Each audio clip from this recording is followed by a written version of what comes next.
Hi, Elizabeth. I'm so happy you're here today. It's wonderful to be here with you, Patty. So you and I go way back to the hero days, to the college well-being, and you're doing some really beautiful things at Case Western. I want to just start out by asking you, what are some of the programs that you have been really proud of that you offer to your employees to help them, especially now with the world where it is? Yes, we have spent a lot of time really trying to pay attention to all of the basics in regards to those healthy lifestyle behaviors of, nutrition and stress management and physical activity. But back in the fall, we were, as a university, focusing on how we could help everyone cope with current events. And so through the wellness program, we were really trying to focus on how can we continue to execute on building a strong internal community within the university through some different programs, and how can we help people, as you like to talk about it, stay above the line and remain positive, as well as learning some skills that can be helpful when things are challenging in one's life or in the world. So we were offering a few programs focused on kindness and development of community well-being, focusing on civil discourse, and looking at ways that we can promote those kinds of connections that help us realize we're all in this together. And we were focusing also on some attentional fitness programs so that people could really attune to staying mindful and doing that on an hourly, minute by minute basis. So practicing some of those, core techniques of mindfulness, but doing that in a way that can be supportive of one's overall well-being and help one stay grounded, centered, connected. And resilient. It sounds Yeah, like what yeah. you're really promoting is that strength and resilience for a person to weather the storms that may be coming. Right. And sort of maintaining a sense of their own, equilibrium and not feeling that they're being swayed or that they're being too stressed by anything going on. Great. And for you, let's then go back to you as a provider of these resources that all of us, I believe, in the wellness industry, we're working to help other individuals to support others on their journey. And I understand, and I know you do too, that we need to take care of ourselves first. That if we're burned out, if we're filled with anxiety, we can never be the professional that we want to be. And so, what do you prioritize? Well, let me take a step back because I know we did this in the class that we had before, and I want to start with the words that you would describe you at your best. And then let's if you could share that with me, and then let's talk about how you keep those centered and how you are able to show up as your best. Yeah. So I think right now I would say me at my best includes being focused, being organized, and staying positive. Those are the three that feel critical right now. And that's how I know you, but I also know that we're all human beings, and as we say, we go below the line. So how do you, um, in the amount of control that we have in our own lives, what are those things that you do to help keep you at your best, to keep you centered? I'm trying the best I can to sort of attune to all of those sort of, as I just say, core healthy lifestyle behaviors, because I'm going to always feel like I'm better able to stay focused and be organized and stay positive if I'm eating well, if I'm getting enough sleep, if I'm practicing regular deep breathing and doing some meditation, um, physical activity. Sometimes I'm good, sometimes I'm not so good, but really trying to make sure that I'm staying as active as I can during the day. Those are all part of what's really important for me. And I think also paying attention to, trying to stay in tune to what's important to me and what I know about myself, and trying to live my life synchronously in that regard. Um, so Yeah, those practices sort of keep me grounded, and then it's better. I feel like I'm better able to respond. I'm better able to think through, develop new ideas, etc. so when we all go through those times, right, when we're slipping below the line, or we find ourselves maybe overwhelmed by what's happening outside of us, what are your go-to activities for helping you to navigate those times and to stay positive? As you said, you at your best means that you're relatively positive. Now, we can't be positive all the time, right? We're always going to go through ebbs and flows, and understanding that's also important. How would you say that you best bring yourself back into a place of positivity? Yeah, I really rely a lot on using breath, making sure that I'm um, reminding myself of my faith, and that, spiritual aspect is important. Um, and I really try to stay as mindful as I can of what's, going on. So, when one goes beneath the line, it's not always easy to pull yourself above right away, but I really do try to work hard to be mindful of what I'm saying and how I'm behaving. And even if at the time I'm not able to fully pull myself out, thinking about afterwards, what could I do differently? What needs to be tweaked so that something, an engagement with another individual or my perspective maybe can be improved or enhanced next time around. Oh, I love that. Well, my experience with you has been nothing short of just completely always supportive. And when we did the class and watching you with your um, participants, watching you with the employees of Case Western who come to you for support, who come to you for hope in a lot of different places, look to you for those programs that can help lift them up, to energize them, to help them feel that they have some opportunities.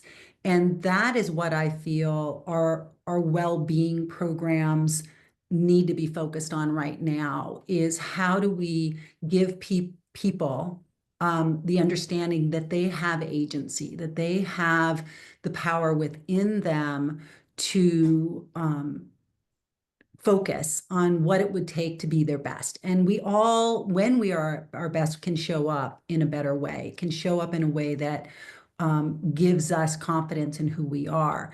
And you're one of those people in my life that has helped me remember, right, where my skills are, where that light can shine, because I see you shining to the people in your community. And it's such a beautiful reflection back to your leadership.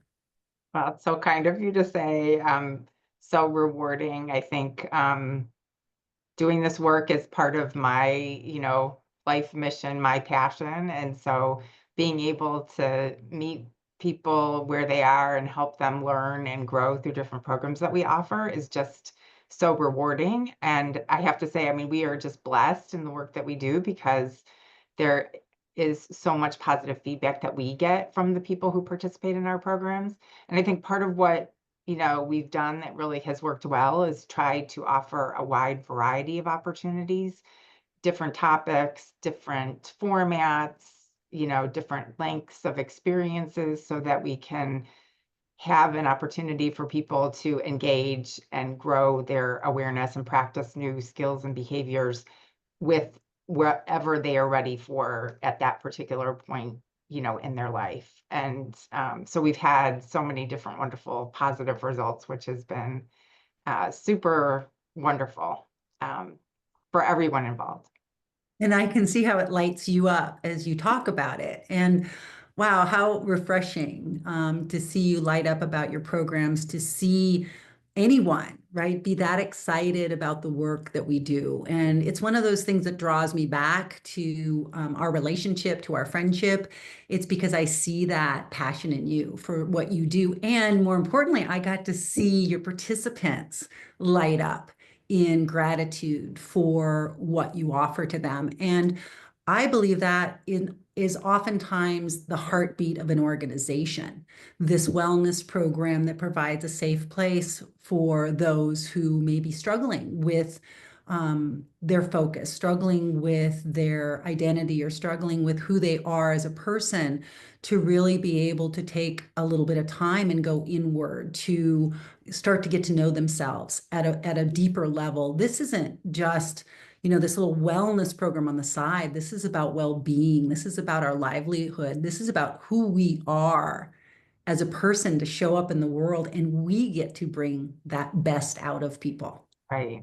And it's such a great fit and so important for everyone. I mean, I think this is, sort of a win-win opportunity for the individual who gets involved, for the people who are part of, the planning and development and implementation, but then also from the organizational perspective, it's just so important in terms of, trying to really help all of the organizations that need to and want to enhance their engagement and help build that sense of community that really fosters more stronger ability to execute on goals and meet the values, be examples of those organizational values. I think it just really is helpful, and we're lucky that we get to attend to people's needs from when they come to work at the university while they're here. But we've also heard from some people when they've decided to go elsewhere that part of the reason that they stayed working here was because of what we were doing in our program, and or took the time to say that what they gained from experiences they had, which was, of course, fantastic that people took the time to do that. That is just beautiful. And as well-being professionals, it's so important, I believe, that each of us work through, the things that keep us from being at our best, that we come to an understanding of who we are as leaders in this field, so that we can show up at our best, that we can surround ourselves with others that want to do this kind of work. To me, I can't imagine another line of work that could be so fulfilling as to help somebody really, flame the fire that is in their soul, right? To help them find whether it's a character strength they have that they can start applying to their current job, a new skill that they can acquire through the well-being program that then can help them show up in their power. And I think we're in an incredible time where more and more people will come to understand their power comes from inside them, not from outside. I agree. As you were talking, I was thinking about, the word grace was coming to mind, and just how important it is. Like, we can, as wellness professionals, know what it means to focus on well-being and take good care of oneself. Yet it's not always easy for everyone to do that which we know is important. And so I think having grace and focusing in on being kind to ourselves when we are maybe not at our best is just so important. And then that provides a great role modeling experience for others if we can be a little bit open about that and what our experience is like. Oh, absolutely. And grace is such a beautiful, uh, it's perfect. Actually, I have two trees. We have tons of trees on the property, but two particular trees that we created a deck to sort of pull them into the yard. So we expanded the yard a little bit. One is Grace and one is Joy. And Uh, Grace is this very tall, stick straight pine tree. And next to it is Grace, which is a oak, and it's just everywhere. And so those are my two favorite trees in the yard, and it is a reminder, right, to stand strong and centered, but not take myself too seriously. yeah. Oh, I love that you named those trees. Yeah. And I have a hammock that hangs between them. So Perfect. it is perfect. Perfect. I hope that you will one of these days come out to California. Yeah, I would love to. I'm thinking we will have more summits here in the coming years. Sometimes when people come to visit, we'll create things around them. So, think about that sometime. James Doty has been a little bit ill. He wrote Mind Magic and into the magic shop, and I told him I saw him on Friday and said when he gets well, we are going to have a comeback tour here at Living Well. So, it is really about, to me, so many people, and like I said, you are one of those people that keep coming back as a real light in my life.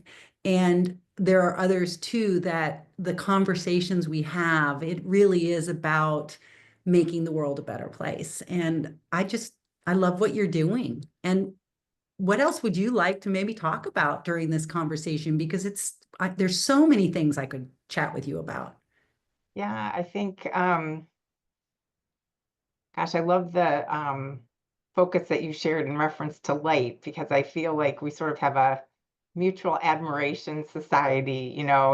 The light in me sees the light in you. I think it's wonderful to um, connect with others. And I have to say, that's been one of the wonderful benefits of all of these different professional organizations that are out there in the wellness and well-being space. I remember years ago being at a conference, and it was wellness focused, of course. And I heard somebody talking about wellness in the side, and I thought, oh, they're interested in the same thing that I am. And then I remind myself, well, yes, of course, this is a wellness focused conference, but it's just great to be able to have all of these connections and a strong network, um, and to feel that connection, even though we are so very far apart, geographically. Well, and we can encourage each other to keep our light shining. And Yes, again, that yes, really taking care of ourselves. And I want to change the way we see self-care, right? So many of us, I think, have felt like, "Oh, I need to take care of myself. I need to." And at the same time, we're bragging about how burned out and overworked we are because we want this badge of honor that says, I worked hard and I deserve success. And yet, what I'm coming down to is that it really is this internal work that we have an opportunity to do. And the internal work, when we get to that place where we understand our beauty, and this is part of what I taught is rise, right? We recognize our value, we inventory and embrace our strengths. We select a mindset of positive forward motion, and then we get to enjoy sharing our gifts. And I've found the more I do that, the more I do those simple things of honoring myself at my best and managing that, just paying attention to what I need to do to keep myself showing up at my best, my gifts are abundant and it's fun. And I get this kind of joy yeah. when, and then I can support other people. And right now, there's a lot of people that need our light. And I just want to say it that way. There's a lot that's happening in the world. There's a lot of fear, and fear dims light. Fear drapes a dark blackout curtain over our joy. And so I hope that we can continue these conversations. Maybe we have a conversation in a few weeks, encourage others to really start to refocus on our individual strengths, focus inward and start to really care and listen to what each of us need, because what I need is not the same as what you need. What I often need is time in the forest or some time to do just artistic crafts to order to bring my heart rate down to a really calm place if I get worked up. And as I get to know myself better, then I get to show up in a better place. As you're talking, I'm thinking so much about like process versus goal or endpoint. I mean, it's all about the moment to moment experiences that we have and sort of the day to day enjoyment, which is just so important to focus on, because that's really what life is about. It's putting together all of those moments, but for us to stay mindful and focused and really try to get the most out of, each day, we need to maintain that. I think that kind of perspective. It's the journey. And I It know is, it is, you're right. we Yes, say, oh, enjoy the journey. And I'm realizing more and more, it's not just a nice thing to do. It is imperative that our bodies need the ebb and the flow. Our bodies need to enjoy it. And oftentimes, when I'll do the 5 whys question with someone, right? Somebody wants a new job or a new title, and even asking, well, why do you want that? And asking, 5 more times, or asking, in general, have you thought about the requirements of that job? Do you really want to be traveling 75% of the time in order to have the title of a vice president? Or would you prefer a title of a manager with the same pay that you get to see your kids play basketball every day? Yeah. That, those are the decisions that oftentimes are neglected because we live in a world that's focused on material things instead of understanding that it's our energy that is the most important asset we have. Yeah. I love that energy focus. I remember years ago, um, oh, there was a book, it was called You Don't Have to Go Home from Work Exhausted. Um, Trying to remember the author. I can't remember right now, but there was also the Tom Rath, healthy, yeah, pardon me? Tom Rath did Fully Charged, which I thought was Yes. fantastic. Yep. Yeah. And then the health athlete program that I think started, Goggles. The corporate, yes. yeah, the Yep. corporate. And then Ohio State was focusing on that. I mean, I think the whole energy management idea is also really important and a great way sometimes for people to really connect then with what we're talking about and be able to make some big changes in their life based on that. Yeah, I love that. And that actually was a word that worked when I was at Stanford and I was meeting with the food service providers for our medical teams. And we talked about different foods and whether something was healthy or non-healthy. And we agreed to disagree. And does it give you sufficient energy for what you're doing became more of what we focused on. Because if I'm going to run a marathon, I can eat very, very differently than if I'm going to be, running code for the next 16 hours, right? I'm Right, going to need right. to have a different um, amount of food or different things to make me successful in what I do. And it's not up to our employer to decide what's going to make us healthy. It's up to us to use the tools, discard what doesn't work for us, and create a toolkit where we can design the life that we want. I wholeheartedly agree. Well, I'm just glad we get to do this. Like this, we get to wake up, we get to have conversations with people, we get to bring out the best in people. And that's what I hope we get to keep doing, so that we can bring the world into a much more optimistic place. Yeah, I agree. It's a wonderful opportunity and I'm grateful. Thank you so much, Thank Elizabeth. you. So nice to spend time with you in this way. A real pleasure. Let's do it again. That sounds good. Thank you so much. Bye-bye.